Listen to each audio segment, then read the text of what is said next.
So hello everyone. So again आपका स्वागत है। मेरा नाम हर्षित है और जैसा कि आपको पता है अपन ने प्रीवियस वीडियो में बैच डिस्टिलेशन के बारे में पढ़ा था, ठीक है।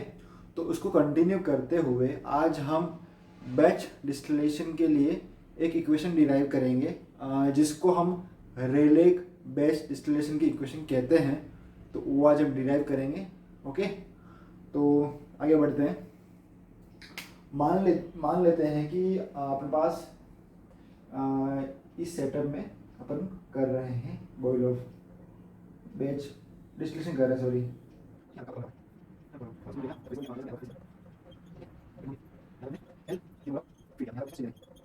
ठीक है, तो मान लेते हैं कि अपन ने एल किलो मोल अपन ने फीड किया, मतलब इतना मटेरियल अपन ने यहाँ पर फीड किया, ठीक है। और इसको स्टीम के थ्रू अपन हीट कर रहे हैं। ओके, तो मान लेते हैं अपन ने मोल लिया कि इनिशियली आपके इनिशियल कंडीशन क्या आपकी इनिशियल कंडीशन दे देता है यहाँ पर। तो मैं यहाँ पर आपको इनिशियल कंडीशन मेंशन कर देता हूँ। तो इनिशियली आपके अपन ने एल किलो मोल आपका फीड हुआ, ठीक है। और जिसमें आपका मोल फ्रैक्शन क्योंकि एक्स है वह आपका है मोर वोलेटाइल कंपोनेंट का, ठीक है। और एट इक्विलिब्रियम क्या होगा कि आपका जो एट इक्विलिब्रियम जो आपका वेपर में मोल फ्रैक्शन है वाई स्टार वह आपका है, वो भी आपका किसका है, मोर वोलेटाइल कंपोनेंट का, ठीक है। तो क्या होगा कि जो mole fraction in the liquid जो होगा वो विद टाइम आपका वरी करेगा क्योंकि वह कम होता जाएगा। बट जो आपका वेपर में मोल फ्रैक्शन होगा वह आपका एट इक्विलिब्रियम कांस्टेंट रहेगा, ठीक है। क्योंकि इस लिक्विड से आपका जो कॉन्सेंट्रेशन है, मतलब जो कि आपका मोल वोलेटाइल कंपोनेंट है वह कम होता जाएगा। बट वेपर में तो उतना ही रहेगा ना जितना जितना जो कॉन्सेंट्रेशन लाइक यहाँ पर 99% मतलब वेपर है, तो 99% मेरा क्या होगा, ओनली मेरा मोल वोलेटाइल कंपोनेंट होगा। ओके, तो हम ऐसा मान के सकते हैं, ठीक है। तो यहाँ पर ये वाई स्टार का कांस्टेंट रहेगा एट इक्विलिब्रियम वेपर कंपोजिशन। तो इसको कंसीडर करते हुए अपन और आपका जो डिस्टिलेट जो कलेक्ट होगा आपका वह होगा डी, इसको डी से डिनोट करेंगे अपन, ठीक है। तो आगे बढ़ते हैं और डिराइव करते हैं इक्वेशन।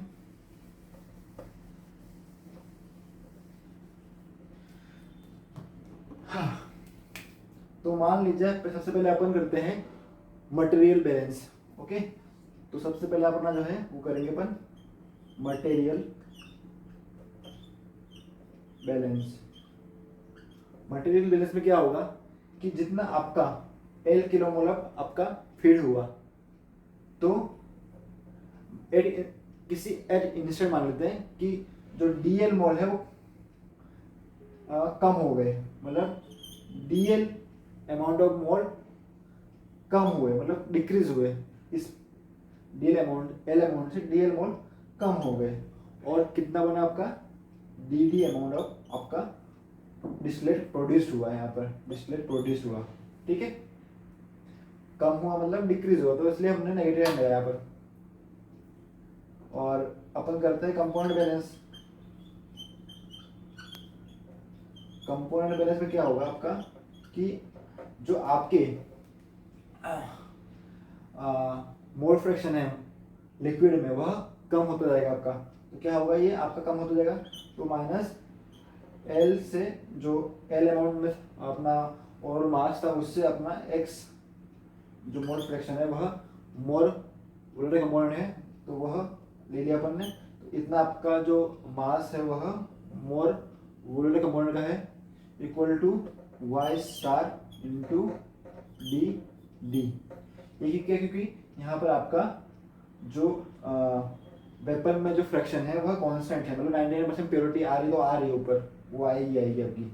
और डी आपका ये अमाउंट ऑफ मोल है कि अपन ने कितना कलेक्ट किया एट स्मॉल टाइम पे, स्मॉल टाइम फ्रेम में। स्मॉल टाइम फ्रेम का ये अमाउंट है, मतलब कितना उड़ रहा है। ठीक है, तो ये हो गई इक्वेशन, ये इक्वेशन हो गई। हाँ, ये वाला जो आपका डिफरेंशियल है वह आपका कैसे खुलेगा, जो कि अपन ने 12th में पढ़ा था कि ये आपका ऐसे खुलता है। अगर आपका d of x into y है, एक्स इंटू वाई है, तो कैसे खुलता था आपका ये सबसे पहले एक को कांस्टेंट मान के दूसरे को मानते थे वेरिएबल। सिमिलरली देखो कैसे करते हैं, तो सबसे पहले अपन ने माना कि x कांस्टेंट है अपना, x बाहर आ जाएगा आपका, और आपका y वेरिएबल है तो dy प्लस सेकेंड टाइम में प्लस मान के सेकेंड वाले को मानेंगे कि ये कांस्टेंट है और ये फर्स्ट वाला जो है वो वेरिएबल है, तो क्या होगा y बाहर आ जाएगा और dx। तो सिमिलरली अपन इसको खोल लेंगे। ठीक है,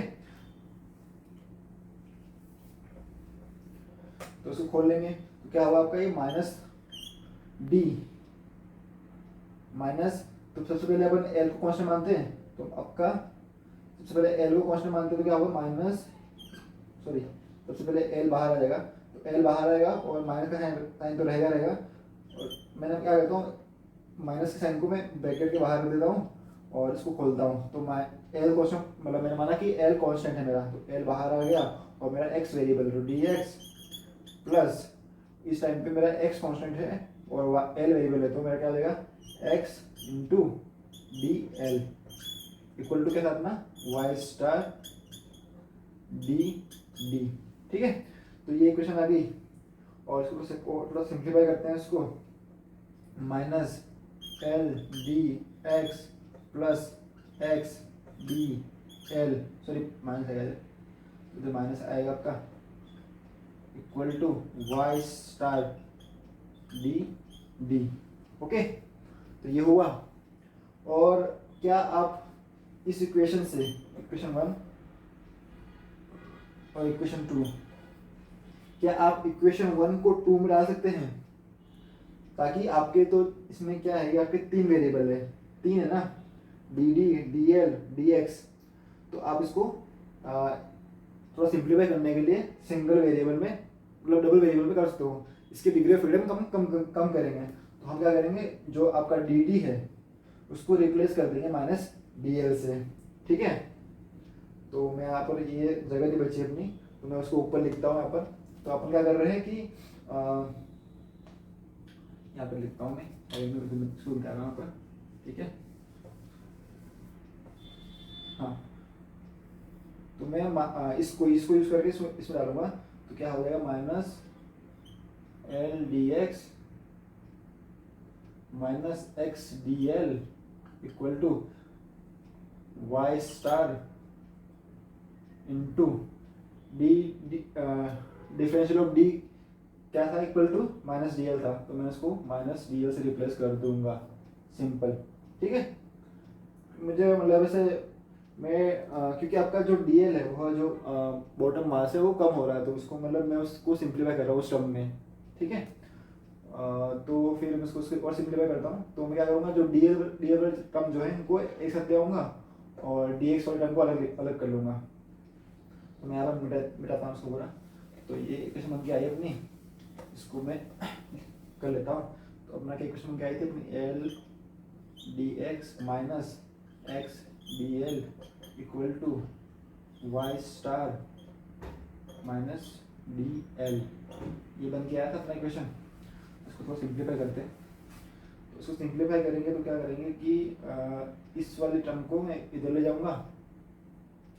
ठीक है, सॉरी एक काम करता हूँ, मैं इस वाले टर्म को इधर ले आता हूँ और इसको इधर भेज देता हूँ, तो सही रहेगा अपने लिए। तो क्या होगा y star d l minus x d l equal to l d x. ठीक है, ये हो गई इक्वेशन। और मैं डी एल को कॉमन निकाल लेता हूँ अपने से यहाँ से, तो डी एल क्या हो जाएगा y star minus x equal to l d x. ठीक है, एक्स वाले टर्म को इधर ले आऊँगा और एल वाले टर्म को इधर ले आऊँगा, क्या हो जाएगा आपका डी एल बाय एल हो जाएगा और डी एक्स बाय आपका वाई स्टार माइनस एक्स हो जाएगा। ठीक है, ये इक्वेशन बनी। और आप इस पर लगा लीजिए इंटीग्रल लगा लीजिए इंटीग्रल। ठीक है, तो इंटीग्रल कहाँ से होगा आपका, जो फीड में जो आपका अपन क्या कर रहे हैं कि इसको जो फीड की जितना आपका जो फीड में मोर वोलेटिक कंपोनेंट है वहाँ से कितना था आपका फीड में एफ अमाउंट ऑफ आपका था मोर वोलेटिक कंपोनेंट, वो जा रहा है आपका डब्ल्यू तक। मतलब फाइनल जो इनिशियल आपका फुल अमाउंट ऑफ आपका क्या था, मतलब इतना अमाउंट ऑफ आपका वोलेटिक कंपोनेंट था जो कि आप रिड्यूस होकर ओनली नॉन वोलेटिक कंपोनेंट रह गया उसमें। ओके, और इसकी जो लिमिट होगी वो क्या होगी आपकी एक्सएफ से फीड में जो आपका मोर वोलेटिक का कॉन्सेंट्रेशन मोल फ्रैक्शन टू आपका एक्स डब्ल्यू। ठीक है, तो इस इक्वेशन को हम बोलते हैं Rayleigh equation. So this equation is called Rayleigh equation. ठीक है, तो इस इक्वेशन को बोलते हैं रेलेग इक्वेशन। थोड़ा इसको और सिंप्लीफाई कर सकते हैं। सिंप्लीफाई कैसे कर सकते हैं कि आपको पता है अपन ने पढ़ा था 12th में कि डी एक्स बाई एक्स का जो इंटीग्रेशन होता है वो क्या होता है ln x। Okay, ln x plus c होता है, बट प्लस सी का कांस्टेंट होता है, प्लस यहाँ पर प्लस अगर कुछ होता है कांस्टेंट तो वो यहाँ पे आता है, बट आपका कोई कांस्टेंट नहीं है तो ये नहीं आएगा, आपका ln x ही आएगा। और ठीक है, तो इसको करते हैं। तो इसका जो इंटीग्रेशन क्या होगा आपका ln l जो कि लिमिट कहाँ से कहाँ तक आपकी f से लेकर w तक है, और यहाँ पर तो ऐसे में रहेगा सर xf और xw dx by y star minus x। तो ये क्या हो जाएगा आपका ln w minus ln f equal to this xf xw dx y star minus x। थोड़ा और सिंपलीफाई करते हैं इसको।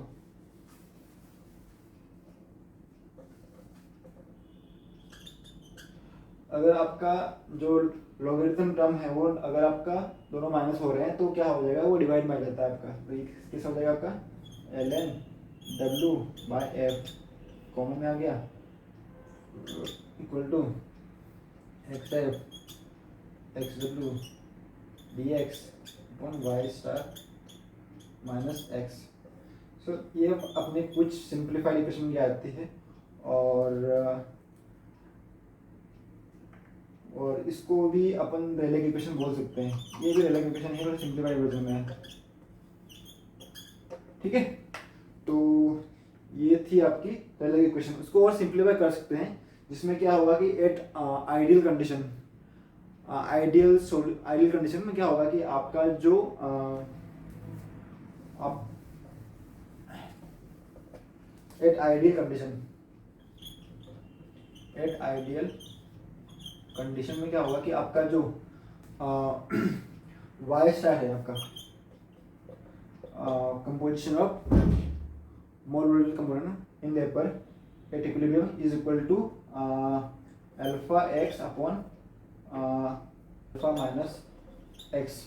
तो ये इक्वेशन होती है, और इसको इसमें पुट करते हैं, और पुट करके एक अलग इक्वेशन बन के आती है, और वो इक्वेशन काफ़ी बड़ी है, और उसकी हेल्प से आप जो भी आपको पैरामीटर रिक्वायर्ड है वो आप कैलकुलेट कर सकते हो, या आप सिंपली इस इक्वेशन को भी यूज़ कर सकते हो, और यूज़ करके आप ग्राफिकली आपके जो VLE डेटा के थ्रू जो भी कंपोनेंट आपको रिक्वायर्ड है, जो भी डेटा रिक्वायर्ड है आपको, वो आप कैलकुलेट कर सकते हो।